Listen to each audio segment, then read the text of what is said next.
E aí, pessoal, tudo bem?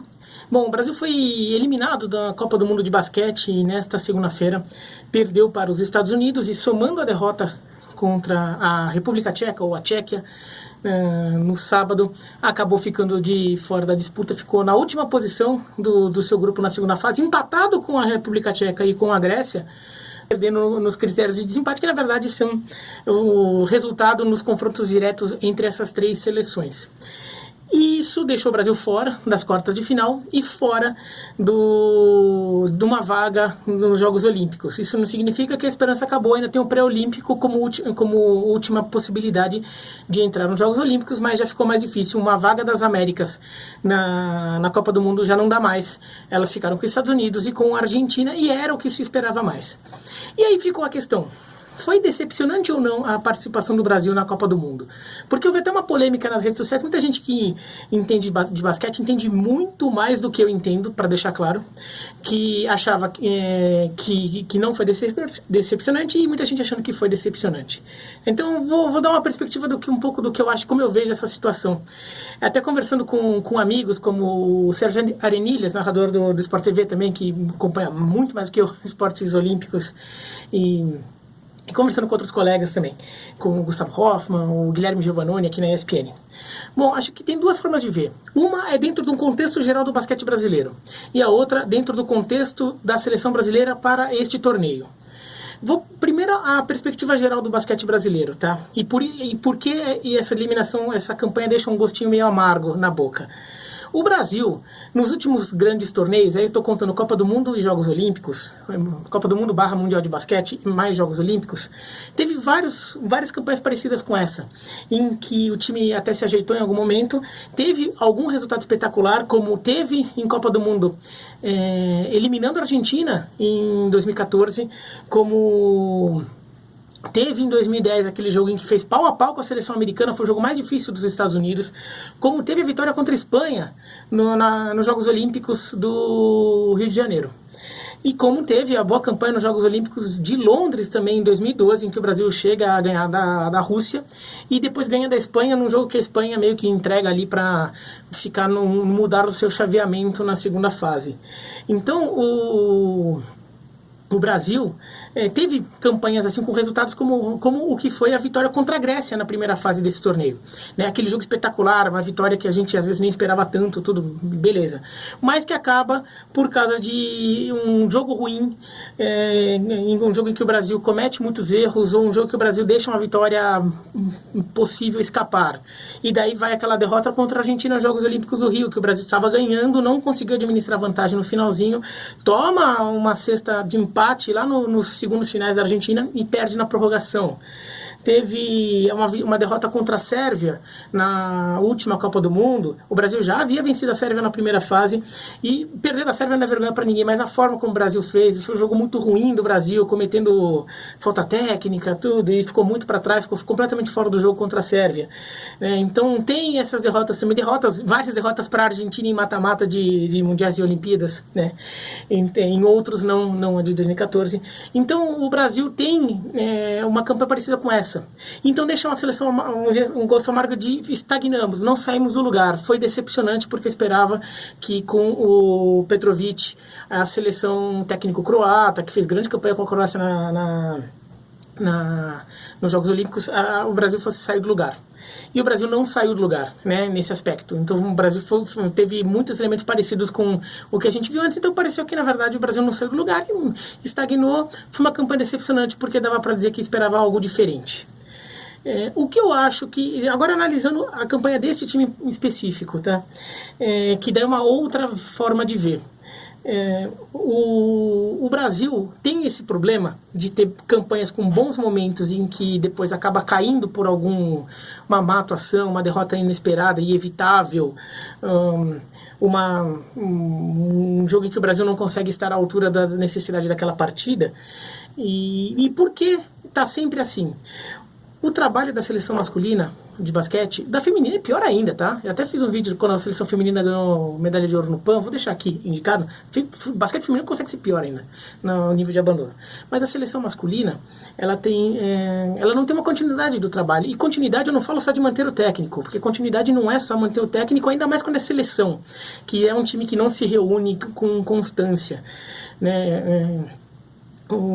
Ainda mais no basquete, que não é como no futebol, que a seleção tem datas FIFA lá com alguma periodicidade, né? Então, no basquete, a seleção, mesmo na época do Manhano, que ficou muitos anos na frente da seleção, era um trabalho muito quebrado. Num torneio, o Manhano contava com todo o time, contando até com o Nenê, Thiago Splitter, todo mundo.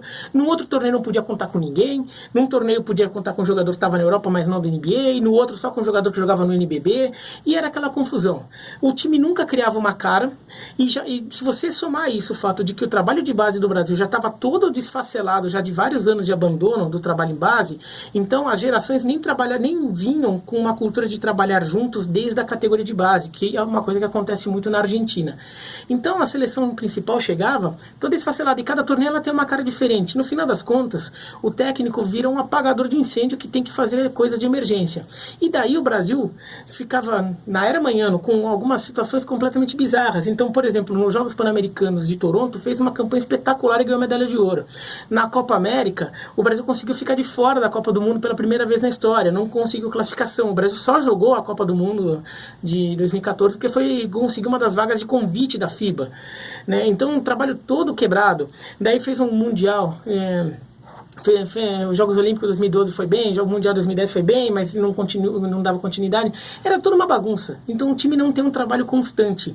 Então parece que cada grande torneio em que o Brasil consegue reunir seu melhor time, parece que é um começo do zero, ou quase do zero, começo do 1 ou do 2. Então o erro... Os problemas que ocorreram num torneio não são levados como aprendizado para o outro. E mesmo os acertos também não são levados como aprendizado para o outro. Tudo tudo do zero. E a seleção agora do Petrovic não fica muito diferente. Agora a FIBA criou as datas FIBAs, né? Não é data FIFA, é data FIBA, em que as eliminatórias foram jogadas ao longo do ano. Só que não podia jogar jogador da Euroliga e nem jogador da NBA. Então tinha que montar o time com o que dava. Então, chega na Copa do Mundo, o time tem muitos jogadores diferentes que não tiveram parte do trabalho do Petrovic. Então é um trabalho que começa do zero. E se você somar o fato de que a CBB não fazia há muito tempo um trabalho longo, que fizesse a seleção se reunir com alguma constância para amistosos, para torneios, em determinados momentos ali, não tinha um trabalho que vinha junto desde a base. Então as transições de geração são muito mais traumáticas e duras. Então nisso, acho que a campanha do Brasil foi boa. Eu fico mais nesse segundo time. Eu vejo mais a campanha do Brasil pela perspectiva desse trabalho individualmente do que somando os trabalhos anteriores, esperando que deveria ter melhorado. Acho que as duas perspectivas são verdadeiras, as duas são válidas, mas eu fico mais com a segunda, pelo menos a minha interpretação dos fatos. Tem muita gente que eu falei, manja muito mais de basquete que eu, que fica com a primeira, e tem muita gente também que fica com a segunda. Então, acho que vocês também podem tirar suas conclusões aí. Tá? Mas acho que o trabalho, no final das contas, deu o que tinha que dar. O basquete brasileiro hoje é mais ou menos esse patamar, 13º do mundo, 13ª seleção do mundo, talvez um pouquinho melhor, mas não vai muito além disso. A gente não teve Nenê, não teve Raulzinho, não teve alguns jogadores que acrescentariam muito a esse time, né? E a gente ainda teve que depender muito de jogadores muito veteranos como Varejão, Leandrinho, e que eles foram muito bem nessa Copa do Mundo, mostra que eles ainda têm algum gás. Mas muitas seleções que ficaram à frente do Brasil, até algumas que ficaram para trás, tem jogadores que são protagonistas na NBA ou na Euroliga, e o Brasil não tem isso neste momento. Então, ou pelo menos não teve, né, nesse time. Então, acho que foi o possível. Acho que talvez as nossas expectativas depois da vitória contra a Grécia tenham ficado um pouco superdimensionadas. Lembrando que até um mês atrás a gente estava preocupado se Steven Adams ia jogar pela Nova Zelândia, se o Brasil ia conseguir passar por Montenegro, escola iugoslava, sei lá o quê. Duríssimo, o Brasil talvez não consiga passar por esse, talvez nem passe de fase. No final das contas passou com 100% de aproveitamento, inclusive vencendo a Grécia, que a gente considerava completamente inviável fazer um jogo duro contra a Grécia. No final das contas a gente até ganhou e poderia ter ganhado com mais folga da Grécia. E daí perdeu a República Tcheca. Ok, foi um resultado chato, um resultado desagradável, mas a República Tcheca é uma seleção que há um mês atrás a gente estava vendo como um time aí, como Montenegro, como Nova Zelândia, que talvez desse trabalho para o Brasil. É que depois que a gente ganha da Grécia, a gente acha que vai passar por cima da República Tcheca, mas não passou. É uma pena, acho que dava para o Brasil ter ganhado da República Tcheca e ter passado de fase, dava para isso, dava para ter ido melhor. Mas também, assim, o Brasil parece que jogou no limite, né? E ainda pegou um lado da chave muito duro. A Argentina, com seus méritos, não estou tirando mérito da Argentina, mas teve uma chave mais tranquila, por exemplo, para avançar, acabou avançando para as quartas de final, ficou com a segunda vaga das Américas nos Jogos Olímpicos via Copa do Mundo, a primeira sendo dos Estados Unidos. E paciência, agora ver se no pré-olímpico o Brasil vai conseguir ser o dono da casa em uma das chaves, né? São várias chaves e não estão definidas quais serão, onde serão. O Brasil é candidato a ser sede de uma delas.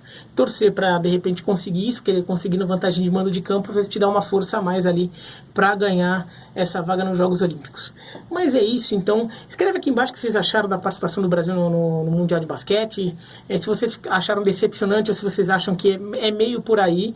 Eu acho que é meio por aí, mas assim, que desta vez os erros e os acertos sejam carregados para o próximo trabalho, sejam carregados para o pré-olímpico, se classificar para os Jogos Olímpicos, sejam carregados para os Jogos Olímpicos como parte de um aprimoramento desse time. Tá? Não é porque, não, aqui tá bom, é isso que a gente vai fazer. Não. Faz parte do aprendizado no estágio atual da seleção brasileira de basquete, acho que é esse, mas que isso tem que ser carregado para uma evolução. Então, se você acha isso, escreve. Se você acha que não, se você tá pistola mesmo, acha que tem que acabar, escreve aí também, tá bom? Dá um joinha ou dá um... se inscreva no canal, clica no sininho, tá bom? Um abraço.